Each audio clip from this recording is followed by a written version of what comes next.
Hello, welcome. You know what? We're right in the middle of the NFL draft, and I thought this lecture would be a great one to have, given an NFLer right now who is embroiled in a lot of controversy. Now, this athlete is elite, and here on Royal Black and Elite.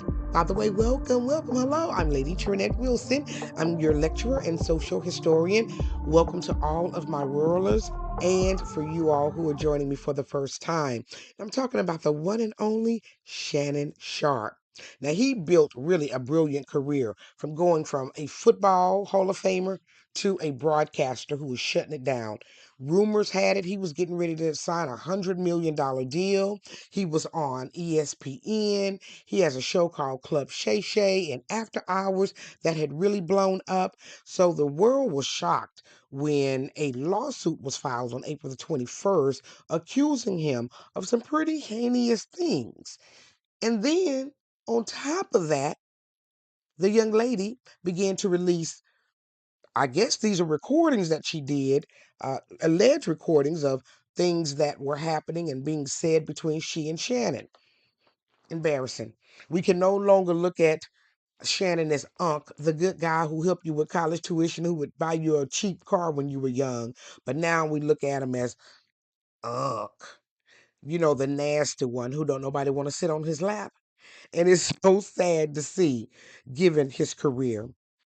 Now, Shannon was born on June the 26th, 1968, in Chicago, Illinois. His dad's name was Pete Sharpe, and his mom's name was Mary Alex Dixon.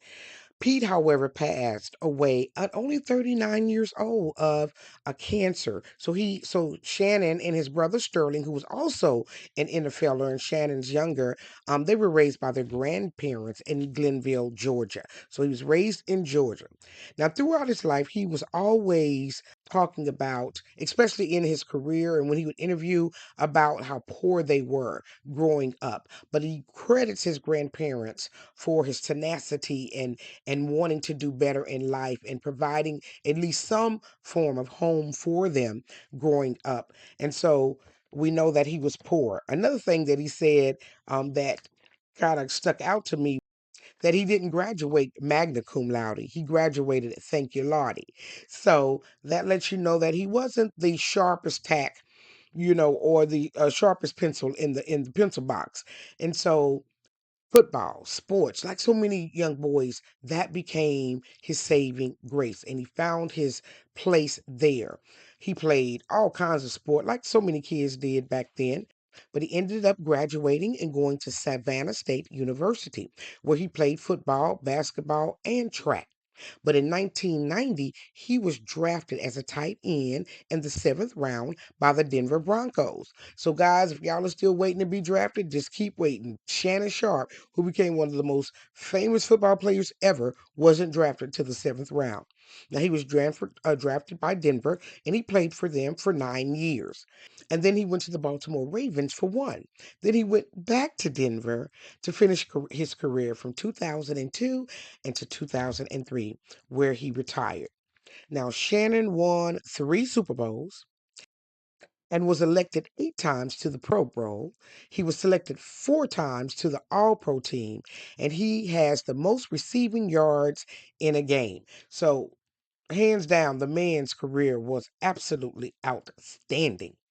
The brother was elite indeed. He had 62 touchdowns, a tight end with 62 touchdowns. So that means the offense was ran all around Mr. Shannon Sharpe.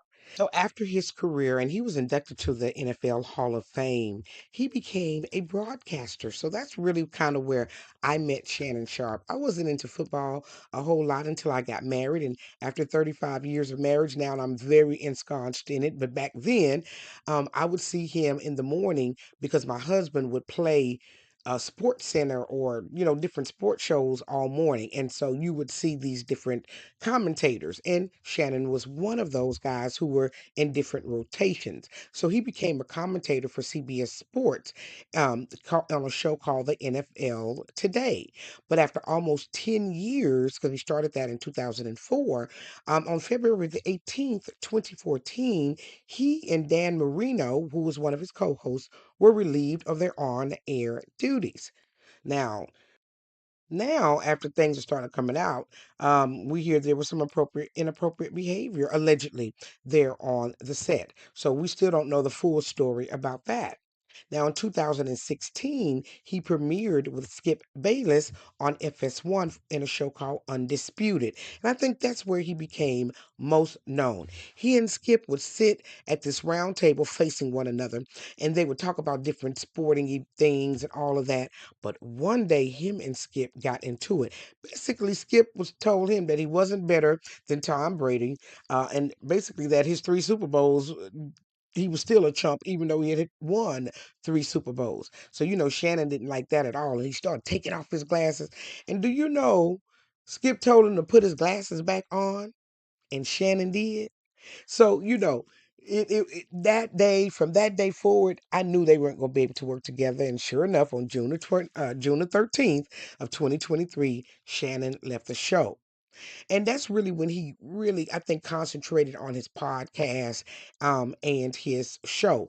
Earlier, I think I called the Nightcap. It's called the Nightcap. I hope I called it the right thing. And then Club Shay Shay.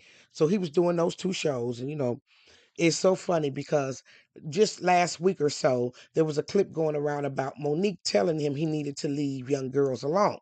And then a week later, here we have this big lawsuit on April the 21st regarding his behavior. And it was not pretty. You see, a young woman came out, said they've been dating for 3 years. She's 22 now, which means when they first started dating, she was about 19 years old. So she was legal, barely. And Shannon was way too old to be talking to this girl. But talking to her was only the beginning because based on the voicemails that she played, some very inappropriate behavior. Race play in here. We heard so much. I just was embarrassed for the boy. But to hear him, and her playing, talking racial, and Shannon being okay with that, living and growing up in Georgia. So we saw another side of Shannon that the world did not want to see. And black women, we have been kind of stepping off quite a bit when we see these types of relationships in play and what happens after they're being warned over and over again. In fact, Monique was just on the show warning them to leave these young girls alone and get him an old guy. That's what she told him to do. And he didn't want to do it. Little did she know he was embroiled in this.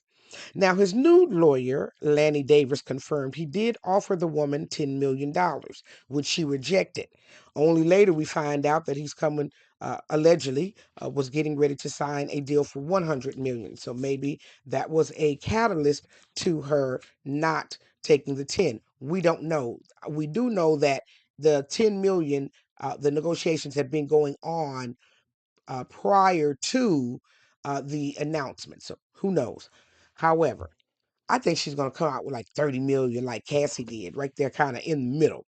Shannon, though he had been an outstanding athlete and had an elite career, he let this thing right here, his uncontrollable sexual desires, his uncontrollable temper, lead to this. Now, it had me wondering. I wonder if he's a victim of CTE. Because when you describe kind of some of the things, and I'm not trying to make excuses for his behavior, not at all. It's trash, it's low rent, it needs to stop. You too old and you know better. However, CTE, some of that behavior, like the impulse, whether it be sexually or violently, um, is linked to that. So I'm just wondering if maybe he could be suffering from that, because if so, it's going to spiral down even further. And we would hate to see that, especially with a man who had such a great career. Here we have another black man who made some really poor decisions, got recorded, and now is being sued for a whole lot of money, which he will have to part with. So all that hard work, all that skinning and grinning and shucking and jiving that he's been doing all these years comes to naught. Will he be able to resalvage his career? We don't know. All these things are alleged. None of these have been proven in court. And I'm only reporting on what is in the news today. So we don't know what's going to happen, but we'll keep our eye on it. I hope that you enjoyed today's lesson, uh, found out a little bit more about Shannon Sharpe and his background and about his illustrious career. And the fall? Why are we here today talking about a man who we should have been able to put a button on it and say he had a wonderful NFL and broadcasting career? So I thank you for joining me for another great episode of Royal, Black, and Elite. Now continue to learn about your people, your Black history, your elite history by clicking on another video.